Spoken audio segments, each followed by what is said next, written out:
चलिए आगे की कड़ी में हम पांचवा सवाल देखते हैं।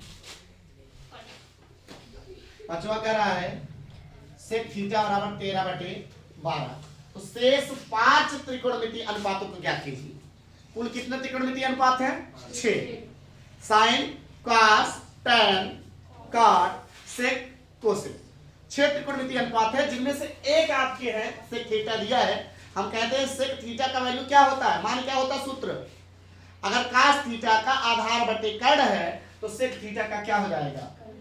कर्ण बटे आधार, कर्ण बटे आधार। अब मौखिक रूप से हल कर लें।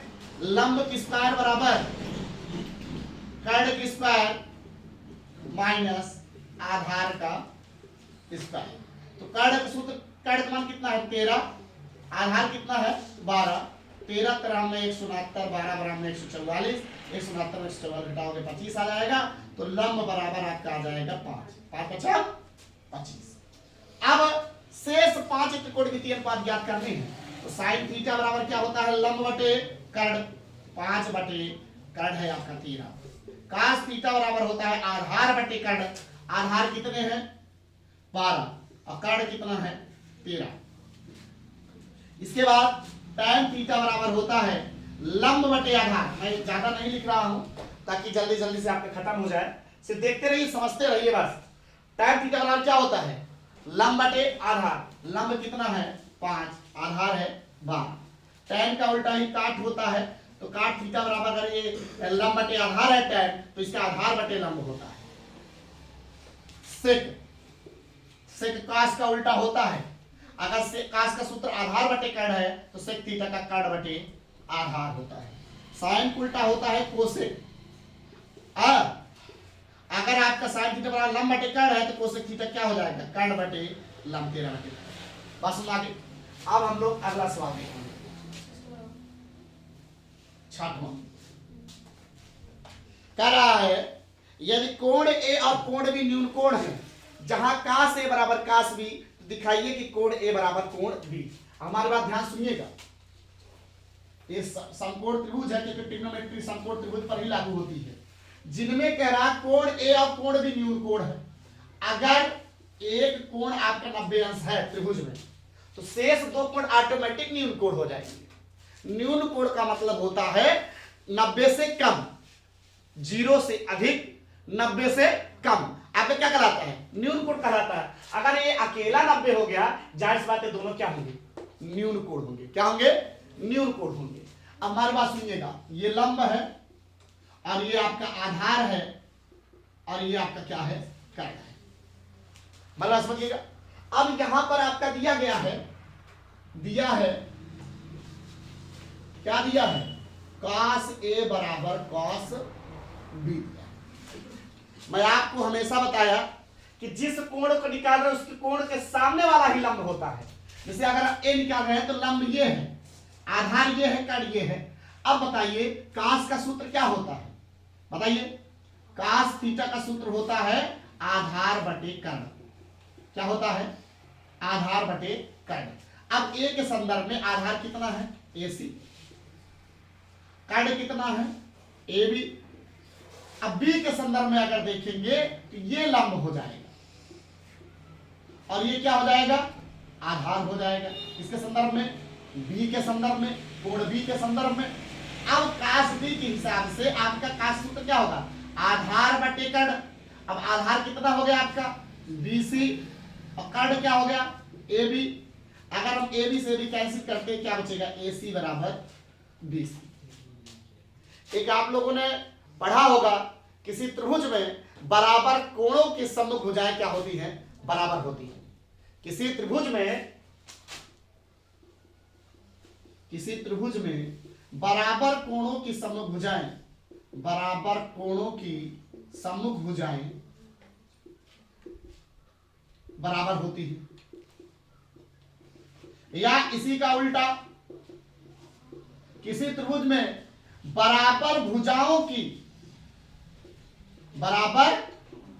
की सम्मुख कोण बराबर होते हैं। अब AC बराबर BC है। AC भुजा के बाद सामने कोण कौन है? कोण बी है, और बीसी के सामने का कोण कौन है, ए है, यानी आपका एसी के सामने कोण कौन है, बी बराबर कोण ए, या कोण ए बराबर कोण बी। यही आपको क्या करना था, सिद्ध करना था। इति सिद्ध। बात समझ में आई सारी जनता को, पीछे वाले बच्चे सब क्लियर है? किसी कोई डाउट? उतार दीजिए फटाक से, फिर दूसरे सवाल की ओर बढ़ते हैं।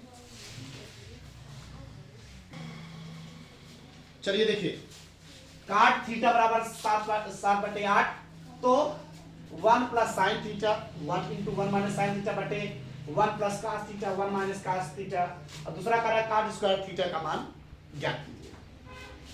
देखो, अब काट थीटा से हम साइन और कास का वैल्यू निकाल लें। मैं इसको दो विधि से बताऊंगा, एक का फार्मूला आपकी किताब में नहीं है, सिलेबस नहीं है, तब भी मैं बताऊंगा, आप लोग देखिएगा। लेकिन पहले काट थीटा बराबर क्या होता है, आधार बटे लंब होता है, आधार बटे लंब होता है। तो काट स्क्वायर बराबर क्या होता है, लंब स्क्वायर धन आधार के स्क्वायर। तो लंब कितना है, लंब है 8, आधार कितना है 7, 8 × 64 7 49, अगर जोड़े तो 9 4 13 और 6 4 10 11, यानी कैड का मान आ गया कैडी में 113। क्लियर? किसी कोई डाउट? अब जब कैड का मान इतना निकल गया, और ये आपका ऑलरेडी tan थीटा होता है लंब बटे आधार, इसका होगा आधार बटे लंब। मैं थोड़ा शार्ट में लिख रहा हूं। देन क्या है, 1 plus sine theta 1 minus sine theta बटे 1 plus cos theta into 1 minus cos theta का मान ज्ञात करना है। अब बताओ हमें, 1 प्लस साइन थीटा क्या होता है, लंब बटे कर्ण। लंब कितना है 8, कर्ण कितना है, कैडी में 113 बटे इंटू 1 माइनस साइन थीटा, वही रख दीजिए 1 माइनस 8 बटे कैडी में 113। अब बटे 1 प्लस कास थीटा, कास का सूत्र क्या होता है, आधार बटे कर्ण। आधार आपका 7 है, कर्ण आपका कैडी में 113 है। 1 माइनस आधार बटे कर्ण, कास का वैल्यू होता है, आधार है 7 बटे कैडी में 113।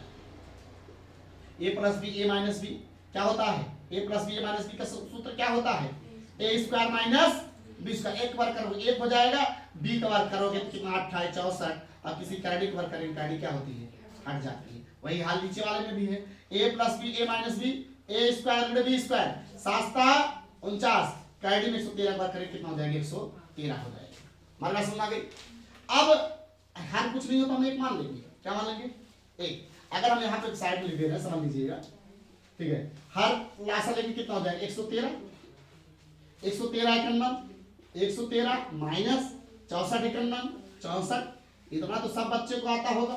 113 एकम 113 113 एकम 113 माइनस 49 एकम 49, 113 से 113 कैंसिल हो गया, 113 में से 64 हटाइए कितना आ जाएगा, 13 में से 4 गए 9, और यहाँ पर बचेगा 10, 10 में से 6 गए 4, और 13 में से 9 गए 4, और 10 में 4 गए 6, 49 बटे 64 आपका क्या हो गया, फाइनल आंसर हो गया। बात समझ आ गई? अब दूसरा, यहाँ पर एक वैल्यू दिया गया है काट स्क्वायर थीटा। काट थीटा का वैल्यू ऑलरेडी दिया हुआ है 7/8, स्क्वायर लगा दो, 7 49 8 64। किसी कोई दिक्कत नहीं ना? उतार दीजिए।